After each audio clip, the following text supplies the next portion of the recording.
అతని గొంతు ఒక తుపాకీ గుండు, అతని పాట ఒక యుద్ధ నౌక. వేల ఏళ్ల అణిచివేతపై ధిక్కార స్వరం వినిపించిన ప్రజాగాయకుడు. లక్షలాది మందిలో చైతన్యాన్ని నింపిన ఆ గొంతు నేడు మౌనంగా ఉండొచ్చు, కానీ ఆయన పాడిన పాటలు నేటికి నిప్పు కణికలే. అతడే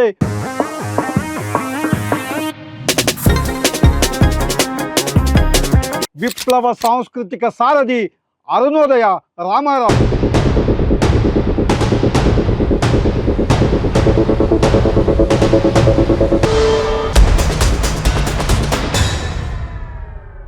ఒక సామాన్య కుటుంబంలో జన్మించిన రామారావు చిన్నతనం నుంచే సమాజంలోని అసమానతలను చూశారు. కడుపు కోత, ఆకలి కేకలు ఆయనను ఆలోచింపజేశాయి. చదువుకునే రోజుల్లోనే వామపక్ష భావజాలానికి ఆకర్షితులయ్యారు.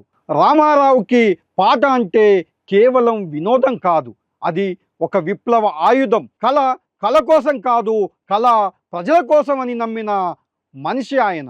అరుణోదయ సాంస్కృతిక సమాఖ్య స్థాపనలో రామారావుది కీలక పాత్ర. పల్లె పల్లెకు తిరుగుతూ గజ్జె కట్టి, డప్పు కొట్టి పాలకుల గుండెల్లో వణుకు పుట్టించారు. రామారావు పాడితే ఆ గొంతులో ఒక ఆర్తి, ఒక ఆగ్రహం కనిపించేది. రామారావు కేవలం గాయకుడే కాదు, రచయిత కూడా. భూస్వామ్య వ్యవస్థను, సామ్రాజ్యవాదాన్ని తన పాటలతో ఎండగట్టారు. ఎన్నో ఎన్కౌంటర్లు, అణిచివేతలు జరుగుతున్న కాలంలో తన పాటతో బాధితులకు అండగా నిలిచారు. గద్దర్ వంటి మహోన్నత కళాకారులతో కలిసి ఆయన చేసిన ప్రదర్శనలు తెలుగు నేలపై చెరగని ముద్ర వేశాయి. ఎంత ఎదిగినా ఆయన ఒదిగి ఉండేవారు. ప్రలోభాలకు లొంగలేదు, అధికారం వైపు చూడలేదు.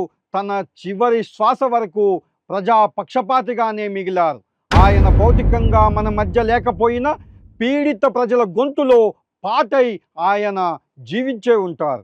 విప్లవానికో భాష ఉంటుంది, అది రామారావు గొంతుక. పోరాటానికో ఊపిరి ఉంటుంది, అది రామారావు రాసిన పాట. అరుణోదయ రామారావు గారు కేవలం ఒక వ్యక్తి కాదు, ఒక చరిత్ర. నిరంతరం చైతన్యానికి ఆయన ఒక చిరునామా. జోహార్ రామారావు, జోహార్ అరుణోదయ రామారావు.